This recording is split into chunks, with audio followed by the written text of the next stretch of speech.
সমিতির অফিসে বিডিওর আইবুড়ো ভাত বর্ধমানে সমালোচনায় বিজেপি। টেবিলে থালা ভর্তি করে সাজানো খাবার দাবার, এলাহি আয়োজন একেবারে। খাবার দাবার আবার ফুলের মালা দিয়ে সাজানো। টেবিলের ওপারে এক যুবকের গলায় মালা পরিয়ে দিচ্ছেন এক ব্যক্তি। তারপরেই সেই যুবকের কপালে ফুল চন্দন দিয়ে আশীর্বাদ করলেন এক মহিলা। তিনি আর কেউ নন, তিনি বর্ধমান উন্নয়ন সংস্থার চেয়ারপারসন তথা বর্ধমান 1 নম্বর ব্লক তৃণমূলের সভাপতি কাকুলি দাগুপ্ত। মাথা ঝুঁকিয়ে তাকে প্রণামও করলেন ওই যুবক। পাশ থেকে বাজলো শাক। তারপরে প্রসন্ন মুখে খেতে বসলেন ওই যুবক। বৃহস্পতিবার সোশ্যাল মিডিয়ায় ভাইরাল হওয়া এই ভিডিও দেখেই বোঝা যাচ্ছে আইবুড়ো ভাতের আয়োজন চলছে। যিনি খেতে বসেছেন তিনিই পাত্র। এত অবধি সব ঠিকই ছিল, কিন্তু ভিডিওয়ে দেখা গেছে পেছনে হাসি মুখে মুখ্যমন্ত্রী মমতা বন্দ্যোপাধ্যায়ের ছবি। যেন ছবি থেকে পাত্রকে আশীর্বাদ করছেন তিনিও। হবে নয় বা কেন, এ তো আর বাড়িতে আয়োজিত সাধারণ আইবুড়ো ভাত নয়। এই আইবুড়ো ভাতের আয়োজন করা হয়েছে পঞ্চায়েত সমিতি অফিসের মধ্যে। পাত্র সাধারণ কেউ নন, তিনি বর্ধমান 1 নম্বর ব্লকের বিডিও, বর্ধমান উন্নয়ন সংস্থার চেয়ারপারসন তথা বর্ধমান 1 নম্বর ব্লক তৃণমূলের সভাপতি কাকুলি গুপ্ততা। এই ঘটনায় দোষের কিছু দেখছেন না। তিনি বলেন, বিরোধীদের কোনো কাজ নেই, তাই খই ভাজছেন, অযথা সমালোচনা করছেন। অন্যদিকে বিজেপি জেলা সহসভাপতি মৃত্যুঞ্জয় চন্দ্র ঘটনার নিন্দা করে বলেন, দিকে দিকে এমন ঘটনা চোখে পড়ছে। এই বিষয়ে বর্ধমানে 1 নম্বর ব্লক পঞ্চায়েত সমিতির বিডিও রজনীশ কুমার যাদব বলেন, কিছুদিন পরেই আমার বিয়ে। পঞ্চায়েত সমিতির সবাই আমাকে ভালোবাসে, তাই ভালোবেসে এসবের আয়োজন করেছিল। আর ওটা পঞ্চায়েত সমিতির অফিসে হয়নি, ওটা বাইরে হয়েছিল। বাইরে যে মিটিং হল আছে ওখানে হয়েছিল। আর উনি আমার মায়ের বয়সী, উনি আমাকে আশীর্বাদ করেছেন। সেই আশীর্বাদের পরেই আমি ওনাকে প্রণাম করে আশীর্বাদটা নিয়েছি।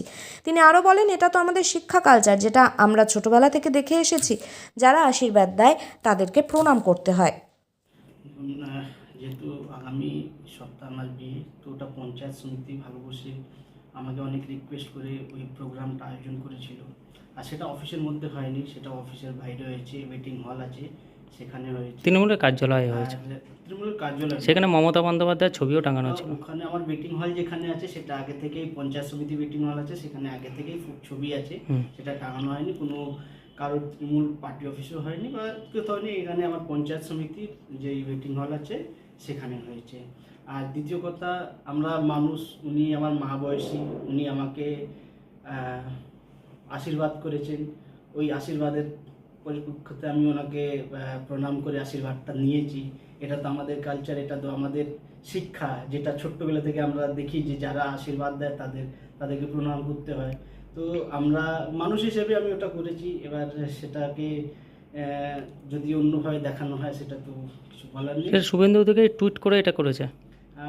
ওখানে আমি কিছু বলতে পারবো না, আমার নো কমেন্টস এটা নিয়ে। এবার উনি করেছেন, উনি এর মধ্যে কী দেখেছেন সেটা আমি বলতে পারবো না। কিন্তু একটা অফিস চলাকালীন এই পরিস্থিতি অফিসের পরে হয়েছিল, অফিসের শেষ হওয়ার পর 6:30টার সময়। তো এটা অফিস চলাকালীন হয়নি, ঠিক। তো এটাও ভুল তথ্য যেটা আপনাদেরকে দেওয়া হয়েছে, যে এটা অফিসের পর আমরা করেছিলাম। এটাও বারবার পঞ্চায়েত সমিতির রিকোয়েস্টের পর ওই আয়োজনটা হয়েছিল। আপনার নামটা? রজনীশ কুমার যাদব। বর্ধমান 1 নম্বর বিডিও অফিসের বিডিও সাহেবের বিয়ে আছে, তাই বিয়ের পূর্বে তার যে প্রাক বিবাহের অনুষ্ঠান, অর্থাৎ আইবুড়ো ভাত বলে যেটা আমাদের এলাকায় পরিচিত, সেই আইবুড়ো ভাতের আয়োজন করা হয়েছে পঞ্চায়েত সমিতির অফিসে। যে অফিসের মধ্যে প্রশাসনিক কাজ হয় সেই অফিসের মধ্যেই, সেই চেয়ার টেবিলে বসেই তাকে আইবুড়ো ভাত খাওয়ানো হচ্ছে।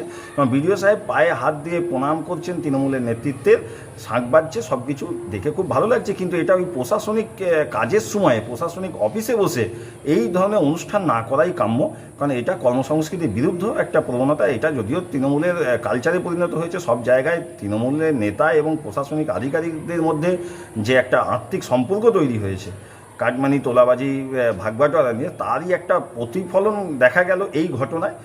এই কাজটাই ওনারা তৃণমূলের যে নেতারা আছেন তারা যদি তাকে বাড়িতে কোথাও নিয়ে যে করতেন বা কোনো লজে করতেন বা ব্লকের যে পথসাথী মোটেল আছে সেই মোটেলে যে করতেন, তাহলে আমাদের বলার কিছু ছিল না। কিন্তু অফিস টাইমে জনগণকে সেবা দেওয়ার পরিবর্তে এই ধরনের ব্যক্তিগত অনুষ্ঠান অফিস আওয়ারে অফিসের মধ্যে বসে করাটা ঠিক হয়নি বলে আমরা বিজেপির পক্ষ থেকে মনে করছি। আসলে তৃণমূল নেতাদের সঙ্গে এই রাজ্যের প্রশাসনিক আধিকারিকদের কাটমানি তোলাবাজি নিয়ে যে একটা আত্মিক সম্পর্ক তৈরি হয়েছে এবং সেই সম্পর্কের প্রতিফলন দেখা গেল এই ঘটনায়। এই ধরনের ঘটনা মোটেই কাম্য নয়। এই ঘটনা শুধুমাত্র বর্ধমান 1 ব্লকে নয়, পশ্চিমবঙ্গের প্রতিটা জায়গাতেই এই ঘটনা ঘটছে। এগুলো বন্ধ হওয়া উচিত। অফিস আওয়ারে সাধারণ মানুষকে পরিষেবা দেওয়াটাই কাম্য বলে আমরা মনে করছি। মৃত্যুঞ্জয় চন্দ্র, জেলা সহসভাপতি। আমি এই কথাটার প্রথম উত্তর দিই যে পা ছুঁয়ে প্রণাম করা নয়, উনি আমাকে মায়ের মতন দেখেন, সেই বয়সে আমার ছেলে আছে, এই বয়সে উনি সেই শ্রদ্ধাটা করেন বলে আজকে যখন ওখানে আইবুড়ো ভাতটা খাওয়ানো হচ্ছিল উনি আমাকে প্রণাম করতে গিয়েছিলেন, কিন্তু সেটা আমিও নিইনি আর উনিও করেননি, জাস্ট একটু হেড হয়েছিলেন, আমি সেটা সঙ্গে সঙ্গে ধরে নিয়েছি, করেননি। কিন্তু বিরোধী দলনেতা যিনি এটা করছেন তার রুচি সম্পর্কে আমার বিরাট প্রশ্ন, জিজ্ঞাসা চিহ্ন আছে। তার কতটা নোংরা রুচি বলে তিনি আজকে এই ব্যাপারটাকে নিয়ে এই জায়গায় তুলতে পেরেছেন। কোনো কাজ নেই তাই খৈভাজ, তিনি সেটা সকাল থেকে কাজ পাচ্ছেন না, তাই এই ধরনের একটা জিনিস নিয়ে লেগে পড়েছেন। ওনাকে তো রাজনৈতিক পিকচারে আসতে হবে। হম্বিতম্বি এতদিন করেছেন, আবার নতুন করে হম্বিতম্বি করছেন, তাহলে সেইগুলো তো কোনো ইস্যু পাচ্ছেন না, যার জন্য তিনি এই ধরনের কাজগুলো করছেন। কিন্তু সৌজন্য মানবিকতা বলে একটা কথা আছে, আমরা একই পরিবারের সমিতি জনপ্রতিনিধিরা আমরা এটা করেছি এবং সেটা সভাপতির অ্যান্টি চেম্বারে করেছি। এটা নিয়ে কোনো কথা আমি কাউকে উত্তর দেওয়ার প্রয়োজনও মনে করিনি। সবার উপরে মানুষ, সেই আমরা এক পরিবারে একসাথে কাজ করি, সবার মধ্যে সবার একটা ভালোবাসার সম্পর্ক গড়ে উঠেছে। উনি আমাদের নিমন্ত্রণ করেছেন, আমরা তখন সমিতির মেম্বাররা সবাই এটা ঠিক করেছি, করে আমরা এটা করেছি। এতে আমরা কোনো অপরাধ দেখতে পাচ্ছি না এবং উনি এরকমই করুন, তাতে ওনার প্রেশার বাড়বে, সুগার বাড়বে, এসবই হবে। এত চিন্তা করেন কেন সেটাই বুঝতে পারি না।